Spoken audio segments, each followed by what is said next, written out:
buddy. Come here, buddy. Hello, everybody. Welcome back to the channel. Boone and I wanted to remind you to hit the subscribe button. We're trying to get to 100,000 subscribers. You guys seen the new hot rod car we got for the channel. So before the video continues, subscribe, like the video. Let's get it. Oh, dear Lord.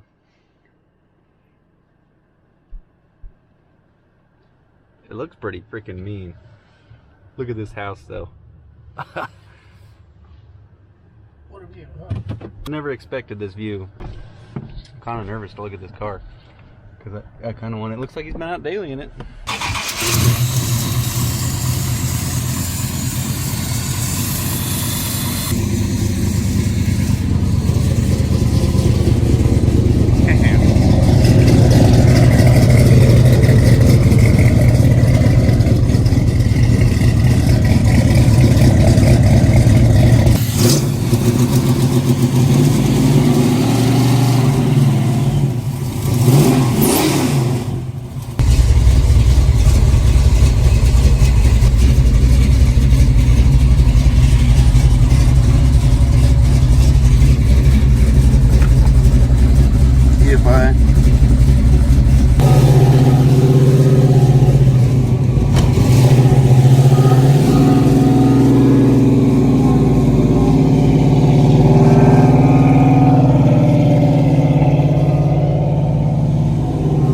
Power steering, but no power brakes.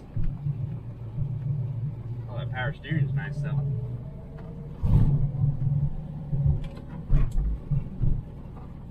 Gosh. Was it 15 years ago I drove that Challenger that Craig had? Did you drive it? Yeah, I did drive it. Got the second gear with it.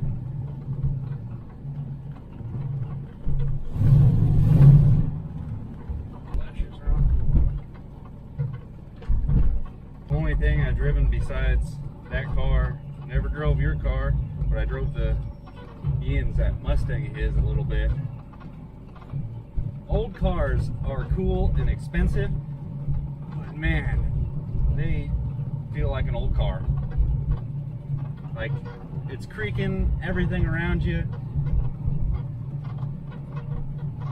It does have those old tires on it, so I'm gonna justify some of the weird body movement to the tires. They're driving a 1950 something. Man. I'm like a Thunderbird. It's like driving a tank. It's got that one exhaust leak. Oh, look how much fuel's in it now. I'm over half a tank. But you're also going downhill. Yeah. 512 cubic inch.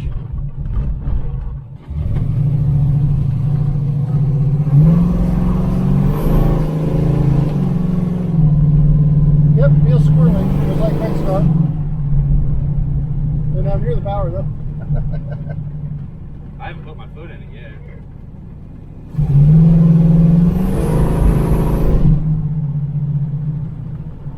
Does it feel like it's got power? Oh yeah. I got both my flashers on each way, so.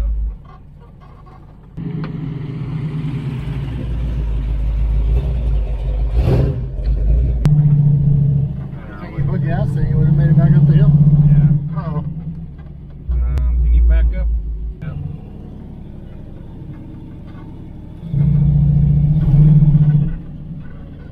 Badass car.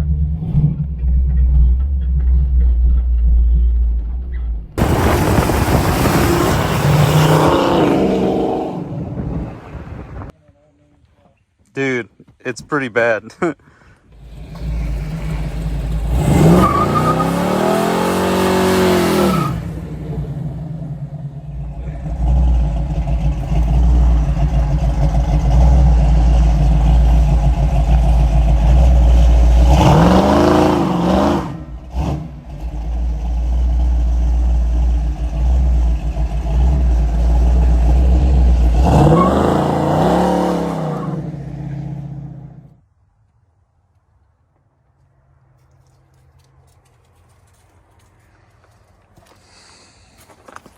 Holy crap, boys.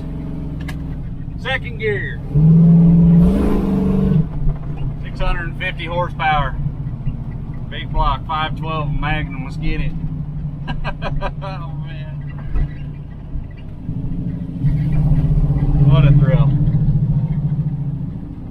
EFI Live.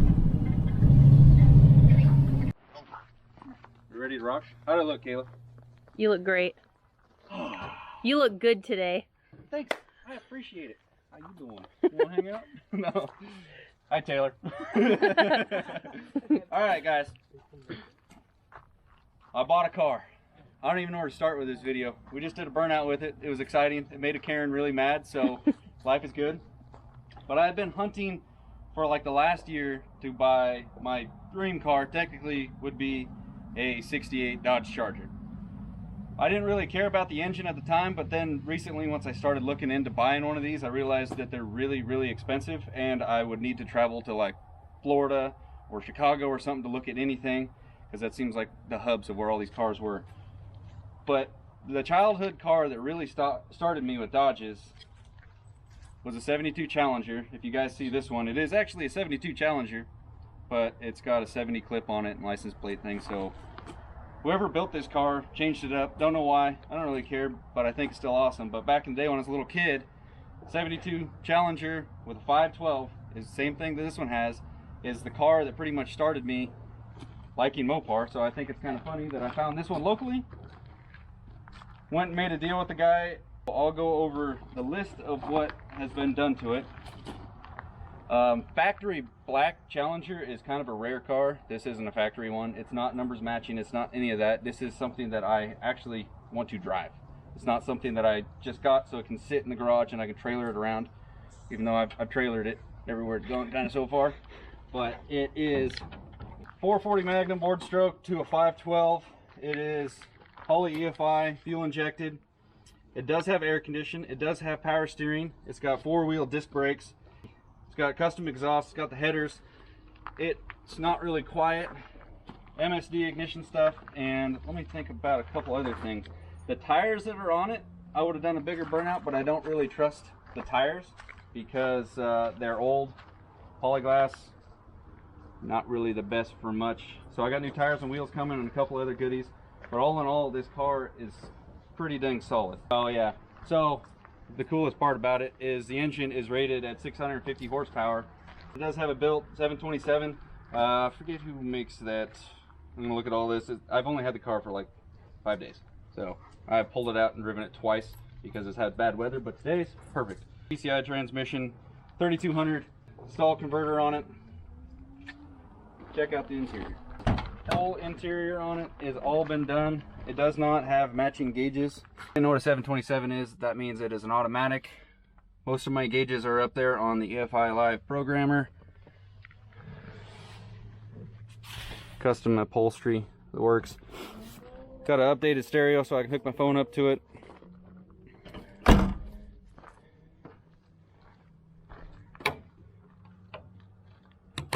What should I say about this car? Badass. Say that again? It's badass. What do you think about it, Taylor? You got your mom mobile, so I got to get. You had to one up me, huh? Yeah, I had to one up you.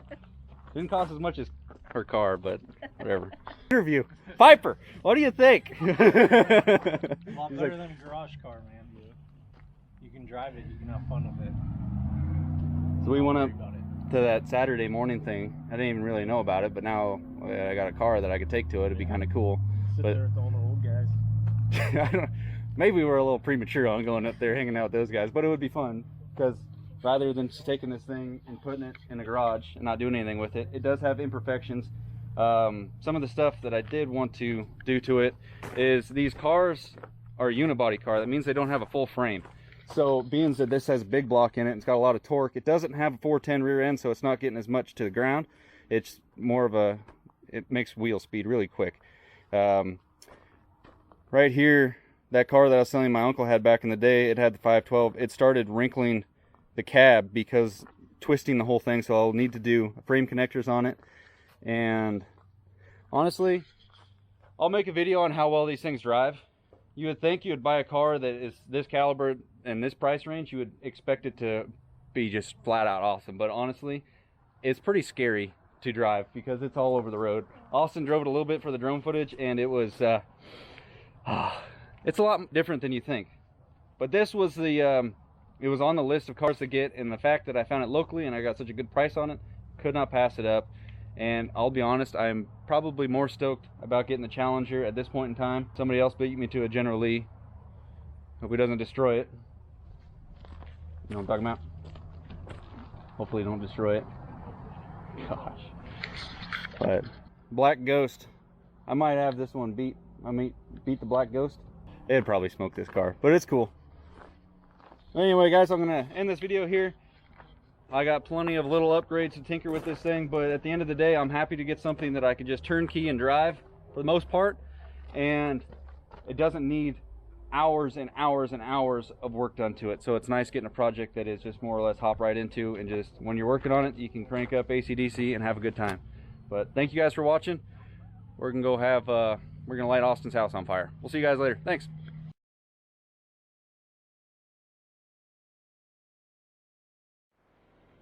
What are you doing? You're breaking my truck! Do you know how much that truck cost? 20 bucks. It's 20 bucks, wasn't it? It's a Ram. These things are cheap.